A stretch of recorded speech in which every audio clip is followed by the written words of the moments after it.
बिस्मिल्लाहिर्रहमानिर्रहीम। करोड़ों दरूद सलाम नबी आखिरुज़्ज़मां हज़रत मोहम्मद सल्लल्लाहु अलैहि वसल्लम की ज़ात अक़दस पर। मैं हूँ मोहम्मद मदर इकबाल। ईरान अमेरिका जंग ख़त्म हो गई। आलमी मंडी में ख़ाम तेल की कीमत जो है वो $68 से भी नीचे आ गई है। जब जंग शुरू हुई थी तो उस वक़्त ख़ाम तेल 70 जो है वो डॉलर फ़ी बैरल था, 70 से 72। अब उससे भी नीचे आ गई है। लेकिन पाकिस्तानी हुकूमत पेट्रोलियम मसनूआत सस्ता करने का नाम नहीं ले रही। पिछले हफ्ते भी, पिछले जुमे को जब हफ्तावार कीमतों का तयन किया जाता है तो उन्होंने उस वक़्त भी उसको मेंटेन रखा और कीमतों में कोई रद्दोबदल नहीं किया। अब इस मरतबा अवाम तवक्को कर रहे थे कि कम अज़ कम 50 रुपये पेट्रोल और डीज़ल सस्ता होगा, लेकिन हुकूमत ने हातम ताई की कब्र पर लात मारते हुए ₹1.97। और मुझे इससे ये बात याद आ गई है कि ख्वाजा आसफ़ जो बड़ा असम्बली में उनका एक मशहूर तारीख़ी फ़िक्रा है, कुछ शर्म होती है, कुछ हया होती है। अब काश ये फ़िक्रा असम्बली में वो सोचें और फिर कुछ शर्म होती है और कुछ हया होती है। अब ये हुकूमत पर ये सादर आता है। 15 दिन हो गए हैं आपने पेट्रोलियम मसनूआत की कीमत को सस्ता नहीं किया। चाहिए तो ये था कि वज़ीर आज़म शहबाज शरीफ अगर आवाम के हमदर्द होते, फ़ौरी तौर पर इजलास बुलाते और ओगरा को ये हदायत जारी करते कि फ़ौरी तौर पर जो जंग से पहले की कीमत थी उस पर ले आएँ, बल्कि अब तो उससे भी सस्ता हो गया है।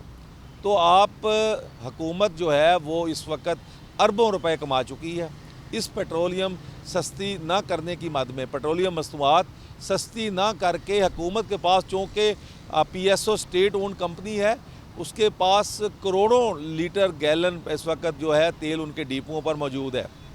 लिहाजा हुकूमत ने अपने पैसे कमाए, अपनी लेवी बढ़ा दी इस मरतबा, यानी कि आवाम को रिलीफ नहीं देना, दिल ही नहीं करता रिलीफ देने को। गाँव में आज से 25-30 साल पहले जब शादियां होती थीं तो वहाँ पर महदूद वसाइल होते थे, तो वो उनका जो खाने का वो जो उसको वडेरा कहते थे, वो जो बड़ा आदमी उसको देग पे बैठा देते थे और जितनी बोटियाँ या जितना सालन उसको देते थे उतना ही उससे शाम को वापस ले लिया जाता था। यानी कि उसका बोटियाँ डालने को, गोश्त की बोटियाँ डालने को दिल ही नहीं करता था। उन दिनों से वो वहाँ पर बिठाकर सफ़ों पे लोगों को, बारात को खाना खिलाया जाता था और वो जो है प्लेटों में डालकर वो सालन दिया करते थे और एक बंदा बड़े उसमें जाके बर्तन में उससे वो सालन लेके आता था। उसके बाद थोड़ा सा शोरबा डालना, कोई एक आध आलू, यानी बोटियाँ नहीं डालनी। और गाँव में उस शख्स की बड़ी चौधराहट होती थी कि ये बर्तावा अच्छा है, सही तकसीम करता है, क्योंकि इसने जितनी देग देंगे उतनी आप 4 घंटे के बाद ले लें नए मेहमानों को, यानी लोगों को शोरबा ही पिलाई जाना। यही हाल हमारी हुकूमत का है। जब पेट्रोल जो है वो बढ़ाने का टाइम आता है तो उस वक़्त दिल पे पत्थर बांध कर वज़ीर आज़म भी बयान देते हैं, वज़ीर ख़जाना भी मैदान में आता है, वज़ीर पेट्रोलियम भी आ जाता है कि बहुत मजबूरी है, 184 रुपये लीटर तेल बढ़ा रहे हैं।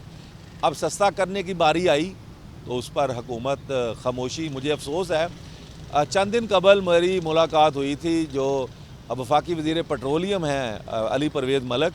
उन्होंने कहा जी कि रिफ़ाइनरीज़ के पास अभी $92 पर बैरल वाला ख़ाम तेल है, यानी कि अभी सस्ता करने का कोई इरादा नहीं है। उससे अंदाज़ा हो गया था कि आइंदा हफ्ते भी ये सस्ता नहीं होगा, लेकिन गोंगलुओं तो मिट्टी झाड़ना, उन्होंने क्या चलो थोड़ा सा सस्ता ही कर दियो। ₹1.97 हुकूमत, मैं हुक्मरानों से अब क्या कहूँ, वज़ीर ख़जाना, वज़ीर पेट्रोलियम, वज़ीर आज़म शहबाज शरीफ साहब, आपने अवाम का तेल निकाल दिया। वज़ीर ख़जाना अब ये कह रहे हैं कि अब हम नए टैक्स नहीं लगाएंगे, जो लगाने थे लगा दिए, यानी अब बचा ही कुछ नहीं है। गरीब आदमी के आपने कपड़े उतार लिए, आपने हड्डियों का ढांचा बना दिया, अब उसके पल्ले है ही कुछ नहीं जो आप उतार लें।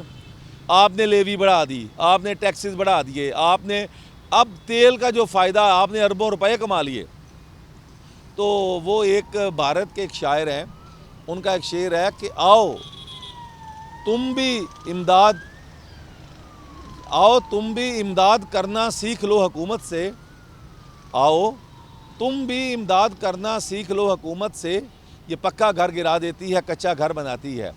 यानी कि हुकूमत جب بڑھانے کا ٹائم آئے گا تو تیل بڑھ جائے گا، سستا کرنے کا آئے گا تو وہ پھر بہانے، وہ ریفائنری فلاں یہ وہ، یعنی کہ سستا نہیں کرنا۔ اگر آج پیٹرولیم مصنوعات سستی ہو جائیں، 50 سے 100 روپیہ یہ ہونی چاہیے جتنا سستا ہو گیا ہے، اس سے نفسیاتی مریض جو قوم بن چکی ہے، آدھے لوگ اس میں سے باہر آ جائیں گے۔ آپ کی بجلی سستی ہوگی، اشیاء خرد و نوش سستی ہوں گی، ٹرانسپورٹ کے کرائے سے کم ہوں گے، اس سے تھوڑا سا عوام کو ریلیف ملے گا۔ اچھا، اگر آپ نے فوری طور پر مکمل ریلیف نہیں دینا تھا، آپ کا دل نہیں کرتا، گاؤں کے شادی کے اس پر وڈیرے کی طرح وہ جو بڑا آدمی تھا، اگر آپ کا دل نہیں کرتا تو آپ تھوڑا تھوڑا دے دیتے۔ پچھلے اتوار کو 10-15 روپے کا کم کر دیتے، 15-20 اس مرتبہ کم کر دیتے، اور پھر اس کے بعد لوگوں کو کچھ سکون کا سانس آتا۔ غریب موٹر سائیکل والا جو اس وقت اس کی حالت سب سے بری ہے کہ اس کی تو آمدنی نہیں بڑھی، لیکن اس پر پیٹرولیم مصنوعات کا اس کا خرچہ دگنا ہو گیا۔ اگر وہ 5,000 کا مہینے کا پیٹرول استعمال کرتا، اس کا 9 سے 10,000۔ عام آدمی اس وقت سفر کرنے کے قابل نہیں رہا، جس قدر پیٹرولیم مصنوعات مہنگی ہو چکی ہیں اور کرایوں میں اضافہ ہو چکا ہے۔ ہم کتابوں میں پڑھتے آتے تھے کہ سفر وسیلہ ظفر، کہ یعنی سفر کرو، اس سے آگے جو ہے کوئی وسیلہ بنے گا۔ اب تو آپ نے سفر کرنے کے قابل ہی نہیں چھوڑا۔ چاہیے تو یہ تھا کہ جس دن پیٹرولیم مصنوعات $70 فی بیرل، یعنی کہ جنگ والی سطح سے نیچے آ گئی تھی، اسی دن وزیر اعظم اجلاس بلا کے قیمتوں کا تمام ریلیف عوام پر منتقل کر دیتے۔ افسوس، کاش کوئی حکومت عوامی ہو، عوامی نمائندگی کرے۔ یہاں پر تو سب ٹائی کوٹ پہن کر اسمبلیوں میں آ جاتے ہیں اور باتیں غریبوں کی کرتے ہیں، اور جب غریب کو ریلیف دینے کی بات آتی ہے اس وقت آئیں بائیں شائیں۔ میں پھر ایک مرتبہ خواجہ آصف کو ڈھونڈوں گا۔ پہلے تو 2 وزراء جو ہیں، وزیر پیٹرولیم اور وزیر خزانہ، شہباز شریف صاحب، جو پتھر باندھ کر انہوں نے دل پر پتھر رکھ کر جو اعلان قیمتیں بڑھائی تھیں، کہ اب وہ کہاں ہیں۔ دوسرا خواجہ آصف صاحب کے لیے ہے کہ آپ کا وہ تاریخی فکرہ، کچھ شرم ہوتی ہے، کچھ حیا ہوتی ہے، یہ اب ہم کس کو کہیں۔ اسی کے ساتھ محمد مظہر اقبال کو اجازت دیجیے۔ اللہ حافظ۔